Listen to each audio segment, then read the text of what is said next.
सिकंदर का शुमार एक बहुत ही खूबसूरत शहजादे में होता था। जब जब लड़कियां उसको देखती थी तो आहें भरती थी, मगर सिकंदर किसी की तरफ भी नजर उठाकर नहीं देखता था। उसे अपने उस्ताद की कही हुई बस एक बात याद रहती थी कि उसका टारगेट क्या है, उसे कहीं भी नजर उठाकर नहीं देखना है। उसका वही रोज का मशगला था कि वह रोज घोड़े पर आता था और उसकी निगाहें नीचे होती थी और वैसे ही वह चला जाता था। और लड़कियों को उसकी अदा बहुत पसंद आती थी। वह किसी को भी एक बार भी नजर भर कर नहीं देखता था। सादा सी शख्सियत का मालिक था सिकंदर। लबों पर हल्की हल्की मुस्कुराहट भी उसके बहुत जचती थी। जैसे जैसे सिकंदर की उम्र बढ़ती जा रही थी, सुलेमान शाह को खुशी हो रही थी। वह अल्लाह ताला का शुक्रिया अदा करते नहीं थकते थे। जो अल्लाह ताला ने सिकंदर जैसे बेटे थे उन्हें नवाजा है। उनका बेटा बड़ा हो रहा है और वह जल्द से जल्द अपनी रियासत में वापस आकर उनकी रियासत को संभाल लेगा, उनके कंधों के बोझ को उतार देगा। बड़ा फक्र था उन्हें सिकंदर पर। आज फिर सुलेमानी साहब बहुत ही खुश थे, क्योंकि आज उन्हें अपनी दूसरी रियासत में सिकंदर से और अपनी बीवी से मिलने जाना था। हफ्ते का एक दिन वो बहुत इंतजार करते, उन्हें हर पल हर घड़ी उस दिन का इंतजार ही रहता था जिस दिन वह अपने बेटे से मिलने अपनी दूसरी रियासत में जाते थे। आज भी वह अपनी शाही सवारी पर बैठे थे और उनके तमाम सिपाही उनके पीछे चल रहे थे। चलते चलते उनकी नजर अचानक अपने सामने एक झोपड़ी पर पड़ी। वहां एक औरत खुद को पूरी तरह से चादर में लपेटे हुई बैठी थी और उसके बच्चे उसके पास बैठकर रो रहे थे। वह औरत भी रो रही थी और अपने बच्चों को चुप करा रही थी। सिकंदर शाह की समझ नहीं आया कि मसला क्या है। उन्होंने इशारों से अपने हाथों से अपने खादिम लोगों को रोकने के लिए कहा। वह रुककर अपनी शाही सवारी पर से नीचे उतरे। उनके तमाम सिपाही और खादिम भी उन्हें देखकर रुक गए कि मसला क्या हो गया, सुलेमान शाह इस तरह से बीच रास्ते में क्यों रुक गए हैं। वह रुककर नीचे उतरे और आहिस्ता आहिस्ता चलते हुए उस औरत के पास आए जो अपने दो बच्चों को लिपटा कर रो रही थी। उन्होंने उस औरत से पूछा, क्या मसला हुआ है तुम्हारे साथ, जो इस तरह भरे जंगल में अकेली हो अपने बच्चों के साथ, और क्यों रो रही हो। उनके लहजे में बहुत नरमी थी। उनकी इतनी बात बोलनी थी कि वह औरत और जोर जोरों से रोने लगी। सुलेमान शाह को मतलब समझ में नहीं आया। वह कुछ देर खामोश रहे। सुलेमान शाह एक बहुत ही जिम्मेदार बादशाह और अपनी रियासत का बहुत अच्छे से ख्याल रखने वाले थे। उन्हें इस बात पर ताज्जुब हो रहा था कि उनके रियासत के बीच में यह औरत इस तरह क्यों रो रही है। इसके मसले से वह अनजान थे। सिकंदर शाह खुदा का खौफ रखते थे कि उन्हें इस बात का नहीं कि कोई तड़प रहा है, कोई रो रहा है उनकी रियासत में और वह इस बात से अनजान है, तो फिर उन्हें खुदा के आगे मुंह दिखाना है। देखो खातून, इस तरह से मत रो। मुझे यह बताओ तुम्हारे साथ क्या मसला हुआ है, तुम क्यों रो रही हो। जब मुझे मसला समझ में आएगा तब मैं कुछ कर सकता हूँ। सुलेमान शाह के कहने पर उस औरत ने चादर में छुपी अपनी आंखों से सुलेमान शाह को देखा।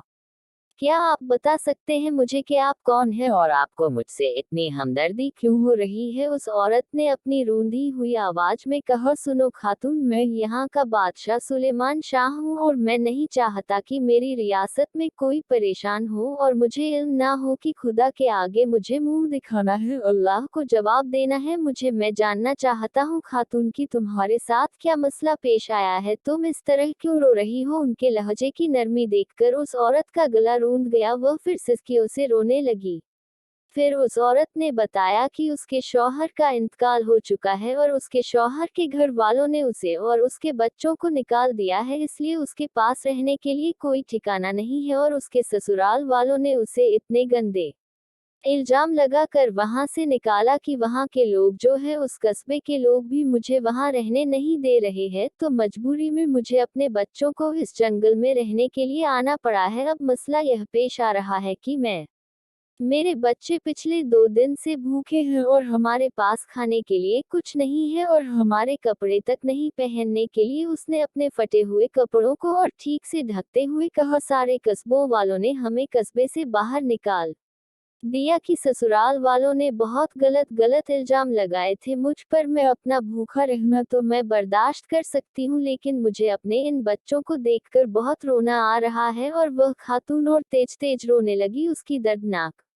सिसकियों से सुलेमान का शाह का दिल थर थर कांपने लगा कि यह औरत कितनी परेशान है। उन्होंने फौरन अपने खादिमों को हुक्म दिया कि जाओ इसे अपने रियासत में ले जाओ और इसे नए कपड़े दो, इसके बच्चों को खाना खिलाओ और इसे नया घर भी आता करो। सुलेमान शाह ने हाथ के इशारे से अपने खादिमों से कहा। उनकी आंखों में आंसू थे जो उनके सिपाहियों को साफ नजर आ रहे थे। वह एक बहुत सख्त किस्म के बादशाह थे सुलेमान शाह, लेकिन बहुत नर्म था। उनका दिल गरीब और मिस्कीनों के लिए जो परेशान है उनके लिए उनका दिल कांपने लगता है। अगर वह किसी परेशान को देखते उन्हें अल्लाह का खौफ याद आ जाता था। जब सिपाही उस औरत को और उसके बच्चों को सवारी पर बैठा रहे थे तो उस औरत ने पलटकर सुलेमान शाह की तरफ देखा और एक शातिराना मुस्कुराहट से मुस्कुराने लगी।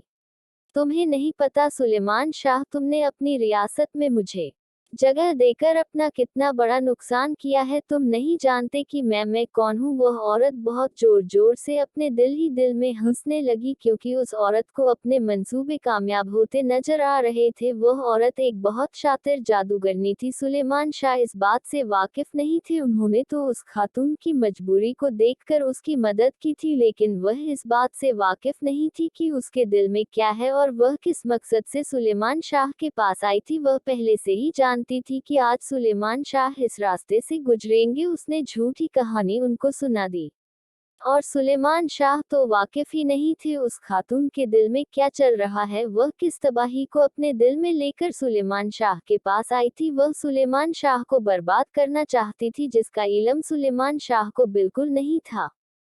Part 3 coming soon.